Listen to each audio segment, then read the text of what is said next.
Hey guys, Those Back Pages here. Thanks for tuning in. I hope you're well. Tonight's video, I'm going to do a little eBay chat, show off some mail. Alright. Well, it seems for me personally, the comic book phase I was in seems to be fading. I picked up some slabs recently. Very pleased to own them. But the list of stuff I actually would like to own that is attainable is getting fairly small. But that doesn't mean I'm not still searching for them. So I've got a few slabs here, some CGC slabs to show off. First up, this one was won via auction. Ran me about, I want to say $15 more than an 8.5 would have run me. So it is a 9.4. Still trying to get the format down. How to, these things are a pain in the butt to film. But a 1994 white page, a 94 white pages Wolverine #1, Frank Miller cover. Claremont wrote the story, but he did the cover and the art. Very famous Wolverine cover. So with that's the old slab, by the way. I don't know if I'll try to get it on camera, but this is the old slab. But for the price it was too hard to pass up. So as I said, it was about $15 or $20 more than an 8.5 would have been, and the seller that had the 8.5 was a bit of a douche. So it's glad to win it. Speaking of douches, the next pickup here, which leads me to one of my points about eBay advice. This is a Star Wars #1 in an 8.5 off-white to white pages. The wrap is very good. It's not perfect, but it's very good. There's a tiny bit of white showing here in the corner, but overall you don't see white. If you look at the ones on eBay, you'll see a lot of them with the white running up and down this spine. It's a miswrap in my opinion. The white shows the back cover coming to the front. Cool back cover with Dr. J representing Spalding. But anyway, the eBay seller had this up for buy now, been with a best offer option, and I sent him a best offer option, and he, for the basically what they've been selling for, he counter offered a higher offer than should have been, so I countered his counter. He countered my counter for $5 more than my counter was. And that ticked me off, so I just let it sit. A few hours later, the same day, he sent me a message separately, a private message through eBay. It's like, hey, does this what he offered work for you? If so, I can mail it out in the morning. And that really ticked me off, because why are you sending me a message like that? It kind of pissed me off, so I was just going to let it expire, just going to let it sit there and expire. And this was with like 36 hours left to go, because you have 48 hours to respond, accept, counter, or can't decline a seller's counter offer. So I let it sit there, fully intending it to let it expire, because, I was insulted. Sure enough, the next day, 10% eBay bucks promotion started. So I thought about it some more, and then I accepted his offer. Because with the 10% eBay bucks, it was less than my offer. So that worked out for the best. So that's basically what I'm saying here is if, you send out some offers and then the seller counters, let it sit, let it expire.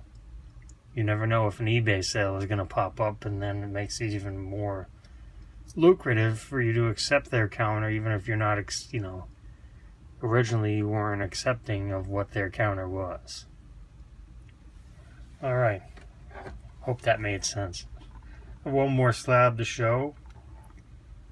I know I had said I was done with silver Spideys, but this one was, and again, I threw an auction, I threw a snipe out for what I was willing to pay, and if I won, I won. If I didn't win, I didn't win.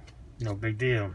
It was enough to win, and it's a Spider-Man number 38, 6.5, with off-white to white pages. I've always liked this cover. It's got on the bottom, it's got thrills, spills, and chills. Enough said. And this was the last issue that Steve Ditko worked on. He did the cover and the art. He co-created the character. Kind of gets the shaft in that regard, but that's a story for another day.